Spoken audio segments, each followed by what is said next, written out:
မင်္ဂလာပါခင်ဗျာဒီကနေ့2025ခုနှစ်ဒီဇင်ဘာလ26ရက်တောက်ကြနေ့အတွက်ကုမီသတင်းဌာနရဲ့သတင်းအစီအစဉ်တွေကိုတင်ဆက်ပေးသွားမှာဖြစ်ပါတယ်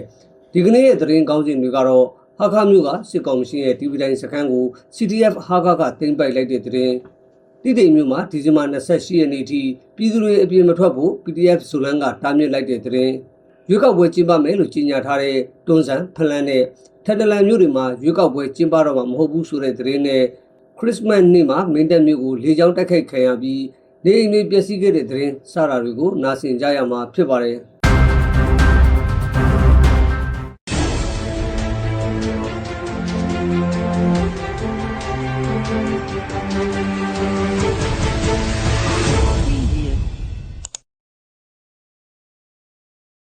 ပထမဆုံးသတင်းအနေနဲ့ဟာခမြို့ကတိုက်ပွဲသတင်းတစ်ပုဒ်ကိုတင်ဆက်ပေးပါမယ်။ချင်းပြည်နယ်မြို့တော်ဟာခရှိစစ်ကော်မရှင်ရဲ့ TV တိုင်းတက်စခန်းကိုချင်းကာကွယ်တပ် CTF ဟာခကတင်ပိုက်ရရှိပြီးခလာရ266တိုင်ရင်မှာဆက်လက်တိုက်ပွဲပြင်းထန်နေကြောင်းဒေသခံတွေစီကနေသိရပါဗျ။ဟာခမြို့ဟာစစ်ကော်မရှင်တပ်ရဲ့ရုံးတောင်ပြူဟာကုန်းခလာရ266တိုင်ရင်နဲ့ TV တိုင်းတက်စခန်းတို့ကို CTF ဟာခကဒီကနေ့ဒီဇင်ဘာ26ရက်မနေ့6နာရီဝန်းကျင်မှာဝင်ရောက်တိုက်ခိုက်ခဲ့တာဖြစ်တယ်လို့ဟာခဒေတာကန်တူကခုမီသတင်းဌာနကိုအခုလိုပြောကြားခဲ့တာဖြစ်ပါတယ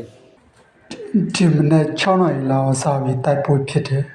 TV တန်တော့တိတ်ပြီးတော့ကြားတယ်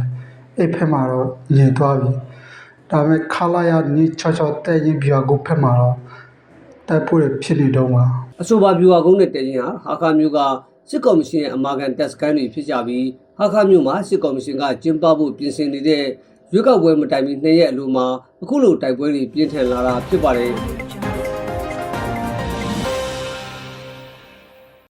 ဆက်လက်ပြီးတော့တီတီမြို့ကသတင်းတစ်ပုဒ်ကိုတင်ဆက်ပေးပါမယ်ချင်းပြည်နယ်တီတီမြို့မှာဒီကနေ့ဒီဇင်ဘာ26ရက်နေ့ကနေ28ရက်နေ့ထိပြည်သူတွေအပြင်ထွက်တာခီးသွားတာတွေကိုတားမြစ်လိုက်ကြောင်းပြည်သူ့ကာကွယ်ရေးတပ် PDF ဇိုလန်ကထုတ်ပြန်လိုက်ပါတယ် PDF ဇိုလန်ရဲ့ထုတ်ပြန်ချက်မှာတီတီမြို့ပေါ်နဲ့ဒေသတွင်းပြည်သူတွေရဲ့လုံခြုံရေးအတွက်အခုလိုတားမြစ်ရတာဖြစ်ပြီးပြည်သူတွေအနေနဲ့နေအိမ်မှာပဲနေထိုင်ကြဖို့နဲ့ကျေးလက်နေပြည်သူတွေလည်းခီးမသွားကြဖို့သတိပေးထားပါတယ်။တိတိမျိုးမှာလာမယ့်ဒီဇင်ဘာ28ရက်နေ့ကျရင်စစ်ကော်မရှင်ကရွေးကောက်ပွဲအပိုင်းတွေကိုကျင်းပဖို့ပြင်ဆင်နေတာပါ။ဒီရွေးကောက်ပွဲမှာပြည်သူတွေပူးပေါင်းပါဝင်တာမလုပ်ဖို့ PDF ဆိုလန်ကဇက်တိုက်သတိပေးထားသလိုပါဝင်ပတ်သက်သူတွေကိုလည်းအရေးယူသွားမယ်လို့ထုတ်ပြန်ထားပါတယ်ခင်ဗျာ။ရွေးကောက်ပွဲနဲ့ဆက်ဆက်ပြီးတော့နောက်ထပ်သတင်းတစ်ပုဒ်ကိုတင်ဆက်ပေးပါမယ်။စစ်ကော်မရှင်ကရွေးကောက်ပွဲကျင်းပမယ်လို့အစောပိုင်းကကြေညာထားတဲ့တွန်းဆန်ဖလန်းနဲ့ထန်တလန်မြို့တွေဟာရွေးကောက်ပွဲအပိုင်း3ထဲမှာပါဝင်လာခြင်းမရှိသေးဘူးလို့စစ်ကော်မရှင်ရဲ့ထုတ်ပြန်ထားချက်အရသိရပါတယ်။စစ်ကော်မရှင်ရဲ့ရွေးကောက်ပွဲကော်မရှင် UC ကရွေးကောက်ပွဲကိုအပိုင်း3ပိုင်းခွဲပြီးလာမယ့်ဇန်နဝါရီလအထိကျင်းပဖို့စီစဉ်ထားတာပါ။ဒါပေမဲ့လက်ရှိထုတ်ပြန်ထားတဲ့အပိုင်း1အပိုင်း2အပိုင်း3စီးရင်တွေမှာတွန်းဆန်ဖလန်းနဲ့ထန်တလန်မြို့တွေမပါဝင်လာတဲ့အတွက်ဒီမျိုးတွေမှာရွေးကောက်ပွဲကျင်းပနိုင်မှာမဟုတ်ဘူးလို့ချင်းနိုင်ငံရေးလိလာသုံးသပ်သူတွေကသုံးသပ်နေကြပါတယ်။လက်ရှိမှာတွန်းဆန်မြို့ကိုချင်းပြည်အစိုးရ CC ကထိန်းချုပ်ထားပြီးဖလန်းမြို့ကိုတော့ချင်းညီနောင် CB ကထိန်းချုပ်ထားပါတယ်။ထန်တလန်မြို့မှာတော့မြို့ပေါ်မှာလူနေထိုင်ခြင်းမရှိဘဲကြေးရွာတွေကိုချင်းတော်လိုင်းတပ်ဖွဲ့တွေကထိန်းချုပ်ထားတာပါ။စစ်ကော်မရှင်ထိန်းချုပ်ထားဆဲဖြစ်တဲ့ဟာခါနဲ့တီတီမြို့တွေကိုတော့လာမယ့်ဒီဇင်ဘာ28ရက်နေ့မှာရွေးကောက်ပွဲအပိုင်း1အဖြစ်ကျင်းပဖို့ရှိနေပါတယ်ခင်ဗျာ။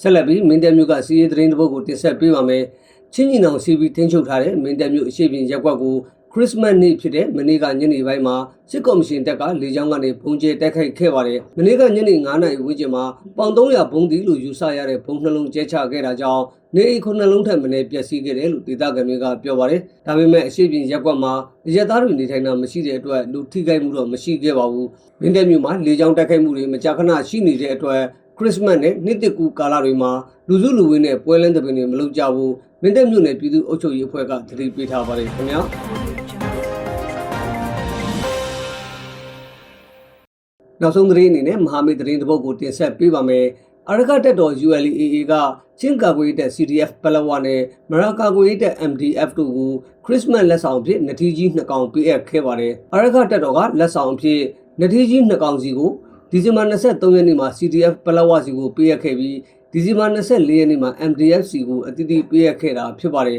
။ဒါဟာသက်ဆိုင်ရာခေါင်းဆောင်တွေတွေ့ဆုံပြီးအပြန်အလှန်လက်ဆောင်ပေးအပ်ခဲ့တဲ့အစီအစဉ်ဖြစ်တယ်လို့သိရပါတယ်။ပြီးခဲ့တဲ့2024ခုနှစ်ကလည်းအခုလိုပဲခရစ်စမတ်လက်ဆောင်နထီးတွေပေးအပ်ခဲ့မှုပါတယ်။ အာရကတက်တော်ဟာသူတို့ရဲ့မဟာမိတ်အဖွဲ့တွေကိုအခုလိုလက်ဆောင်တွေမကြာခဏပေးရလို့ရှိတယ်လို့သိရပါတယ်ခင်ဗျာ